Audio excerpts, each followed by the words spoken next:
राहुल गांधी की जाति को लेकर भड़के गिरिराज सिंह। कांग्रेस सांसद राहुल गांधी की जाति के मुद्दे पर सियासी घमासान छिड़ गया है। भाजपा सांसद और केंद्रीय मंत्री गिरिराज सिंह ने राहुल गांधी पर जमकर निशाना साधा है।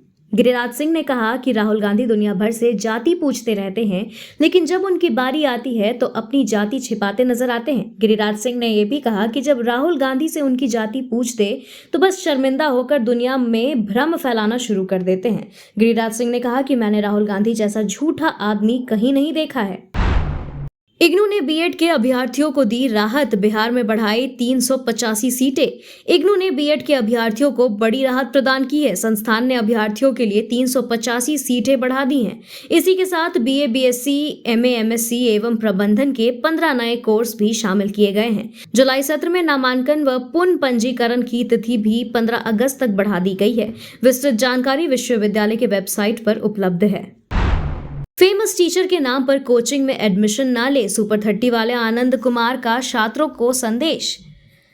दिल्ली कोचिंग हादसे पर सुपर 30 के संस्थापक आनंद कुमार ने दो टूक जवाब दिया है। उन्होंने कहा कि ऐसी घटनाओं पर फेमस टीचर्स को बोलना चाहिए, इस मुद्दे पर बात होनी चाहिए। उन्होंने छात्रों को भी संदेश दिया। आनंद कुमार ने कहा कि छात्रों को प्रसिद्ध शिक्षकों के नाम पर एडमिशन लेने के बजाय सेल्फ स्टडी पर ध्यान देना चाहिए। असिस्टेंट प्रोफेसर की नियुक्ति के लिए होगी बिहार पात्रता परीक्षा, शिक्षा मंत्री का ऐलान।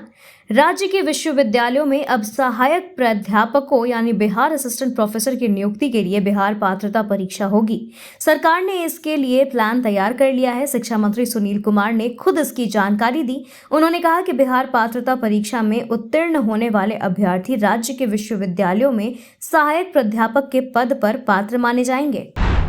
बिहार में अब घर आकर डाकिया बनाएंगे आधार कार्ड, 12 वर्ष तक के बच्चों को मिलेगा लाभ। बिहार सरकार एक पहल लेकर आई है। इसके तहत अब नवजात से लेकर 12 वर्ष तक के बच्चों को आधार बनवाने के लिए अब दिक्कतों का सामना नहीं करना पड़ेगा।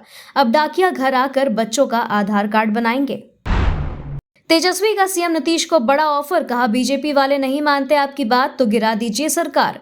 आरक्षण को 9वीं अनुसूची में शामिल करने की मांग को लेकर तेजस्वी यादव ने भाजपा पर गंभीर आरोप लगाए हैं। तेजस्वी यादव ने कहा कि भाजपा के आदमियों ने बिहार में आरक्षण को बढ़ने से रोकने का काम किया है। तेजस्वी यादव ने कहा कि केंद्र सरकार अध्यादेश लाकर इसके विसंगतियों को दूर करे।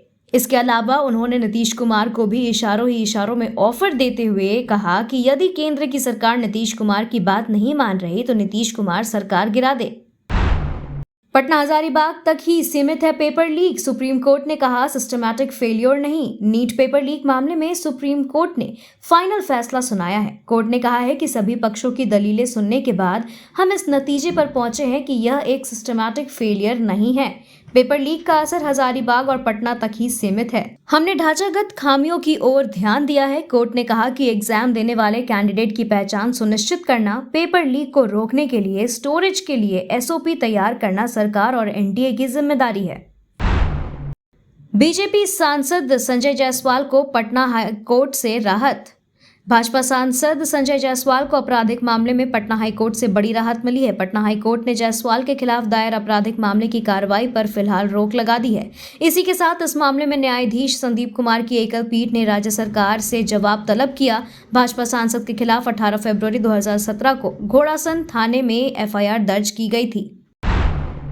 नीट पेपर लीक मामले में सीबीआई ने दायर किया पहला chargesheet. NEET UG paper leak मामले में सीबीआई ने 13 आरोपितों के खिलाफ पहला आरोप पत्र दायर किया। पटना स्थित सीबीआई के विशेष न्यायिक दंडाधिकारी कुमारी रिंकू की अदालत में दायर आरोप पत्र में नीतीश कुमार, अमित आनंद, सिकंदर यादवेंदु, आशुतोष कुमार 1, मनीष प्रकाश, आशुतोष कुमार 2, रोशन कुमार, अनुराग यादव, अभिषेक कुमार, अखिलेश कुमार, अवधेश कुमार, शिवनंदन कुमार और आयुष राज के नाम शामिल किए गए हैं। बीजेडी को बड़ा झटका, बीजेपी में शामिल हुई ममता मोहंता। बीजेडी की राज्यसभा सांसद ममता मोहंता ने बुधवार को पार्टी और राज्यसभा की सदस्यता से इस्तीफा दे दिया था। इस्तीफा देने के एक दिन बाद ही ममता मोहंता बीजेपी में शामिल हो गई हैं। ममता मोहंता ने 31 जुलाई को राज्यसभा की सदस्यता से इस्तीफा दे दिया था और इनके इस्तीफे को राज्यसभा के सभापति जगदीप धनखड़ ने मंजूर कर लिया था। बिहार में होगी बालू की होम डिलीवरी, ऑनलाइन पोर्टल के जरिए कर सकेंगे ऑर्डर। खनन माफियाओं से परेशान बिहार सरकार ने अब इस पर नकेल लगाने के लिए बड़ा कदम उठाया है।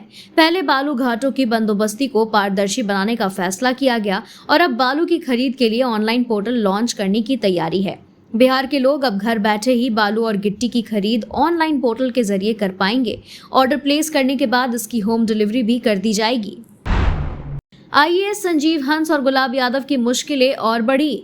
आरजेडी के पूर्व विधायक गुलाब यादव और आईएएस संजीव हंस की मुश्किलें बढ़ गई हैं। इन दोनों के खिलाफ मनी लॉन्ड्रिंग मामले में प्रवर्तन निदेशालय की कार्रवाई हुई थी। अब ईडी ने पीड़ित महिला को पूछताछ के लिए बुला लिया है। पीड़ित महिला ने दोनों पर यौन उत्पीड़न का आरोप लगाया था, जिसके बाद ईडी ने अपनी जांच आगे बढ़ा दी थी। SC/ST आरक्षण के वर्गीकरण का तेजस्वी ने किया विरोध। तेजस्वी यादव ने अनुसूचित जाति एवं जनजाति आरक्षण के वर्गीकरण का विरोध किया है। सर्वोच्च न्यायालय का फैसला आने के बाद उन्होंने कहा कि वंचितों के साथ आज भी न्याय नहीं हो रहा है। वंचित आदिवासी में क्रीमी लेयर का मामला नहीं हो सकता है। तेजस्वी यादव शुक्रवार को पटना में प्रेस कॉन्फ्रेंस कर रहे थे और इस दौरान उन्होंने एनडीए सरकार पर जमकर हमला बोला है। अपनी कुर्सी हिलती देख हकबका गए हैं हेमंत सोरेन। बाबूलाल का मुख्यमंत्री पर हमला। झारखंड विधानसभा का चुनाव नजदीक आते ही सत्ताधारी झामुमो गठबंधन और प्रतिपक्ष भाजपा के बीच बयानबाजी तेज हो गई है।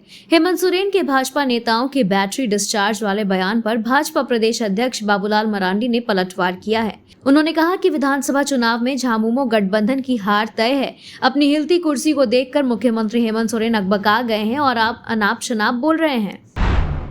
झारखंड विधानसभा की कार्यवाही जारी, 4 विधेयक पारित। विधानसभा परिसर में बीजेपी के निलंबित विधायकों ने प्रदर्शन शुरू कर दिया है।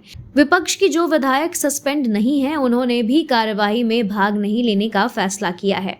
हालांकि सभी विधायक द्वितीय पाली की कार्यवाही में आ गए। दूसरी ओर सदन में सरकार ने आज कई अहम विधेयक भी पेश किए गए हैं। 4 विधेयक पारित भी करवा लिए गए। धनबाद में बारिश और गैस रिसाव से विजिबिलिटी हुई कम। लगातार हो रही बारिश ने धनबाद जिले का जनजीवन अस्त व्यस्त कर दिया है। बारिश के कारण सबसे अधिक दिक्कतें कोलियरी इलाकों में हैं। यहाँ की बस्तियों में धुंध छाया हुआ है और सड़कें पूरी तरीके से धुंधली हो गई है। सामने 50 मीटर की दूरी पर भी कुछ दिखाई नहीं दे रहा है। यह हाल खासकर BCCL के उन कोलियरी इलाकों का है जहाँ अग्नि परियोजनाएं हैं। मुख्यमंत्री हेमंत सोरेन ने अधिकारियों के साथ की बैठक। बोले तय समय पर ही हो सभी नियुक्ति परीक्षाएं। मुख्यमंत्री हेमंत सोरेन ने गुरुवार को उच्च स्तरीय बैठक में निर्देश दिया कि सभी नियुक्ति परीक्षाएं तय समय पर पूरी की जाएं। सुप्रीम कोर्ट द्वारा सहायक आचार्य के रिजल्ट पर लगी रोक के खिलाफ सरकार याचिका दायर करेगी। वहीं झारखंड कर्मचारी चयन आयोग ने कहा कि विभिन्न पदों के लिए प्रतियोगिता परीक्षाएं पूर्व निर्धारित तिथियों के अनुसार होगी। इस महीने 4100 शिक्षकों की नियुक्ति प्रक्रिया पूरी होगी और 7 अगस्त तक फाइनल मेरिट लिस्ट जारी की जाएगी। झारखंड सरकार ने केंद्र के इस बिल को आदिवासियों व मूलवासियों के खिलाफ दायर किया। झारखंड सरकार ने कोल बियरिंग एक्ट संशोधन बिल 2023 को आदिवासियों और मूलवासियों के हितों के खिलाफ मानते हुए विधानसभा में आपत्ति दर्ज की है। सरकार का कहना है कि बिल में कोयला खनन पट्टे की अवधि आजीवन करने और भू अर्जन अधिनियम के बदले कोल बियरिंग एक्ट के तहत जमीन अधिग्रहण का प्रावधान राज्य और रैयतों के लिए आर्थिक नुकसानदायक है। संशोधन बिल 2023 में किए गए प्रावधानों में राज्य और रैयतों का हित प्रभावित होगा, इसलिए इसे कोल बियरिंग एक्ट की मूल भावना के विपरीत करार दिया गया। झारखंड में प्राइवेट वीवी के स्थापना एवं संचालन के लिए मॉडल एक्ट तैयार। झारखंड सरकार ने प्राइवेट विश्वविद्यालयों की स्थापना और संचालन के लिए मॉडल एक्ट तैयार किया है। नामांकन प्रक्रिया ऑनलाइन होगी और झारखंड के विद्यार्थियों के लिए 25% सीटें आरक्षित होंगी। कुलपति की नियुक्ति सर्च कमेटी के माध्यम से होगी। भूमि की न्यूनतम आवश्यकताएं नगर निगम सीमा के भीतर और बाहर अलग अलग निर्धारित की गई है। आवेदन प्रक्रिया ऑनलाइन होगी और स्थापना के 6 साल के अंदर नैक से मूल्यांकन आवश्यक होगा। झारखंड में बांग्लादेशियों ने हड़पी आदिवासियों की जमीन। असम सीएम हेमंत बिस्वा शर्मा ने पाकुर को बनाया मुद्दा। असम के सीएम हेमंत बिस्वा शर्मा ने झारखंड दौरे के दौरान आरोप लगाया कि पाकुर में बांग्लादेशी घुसपैठियों ने आदिवासियों की जमीन हड़पी है। शर्मा ने गोपीनाथपुर गांव का दौरा करने का प्रयास किया, लेकिन झारखंड सरकार ने उन्हें रोक दिया। भाजपा का आरोप है कि राज्य सरकार ने लोकतंत्र की हत्या की है। बाबूलाल मरांडी ने कहा कि राज्य सरकार ने शर्मा को आदिवासी छात्रों और गोपीनाथपुर के लोगों से मिलने से रोका। Thank you so much for watching this video. Don't forget to like, comment, share, and subscribe.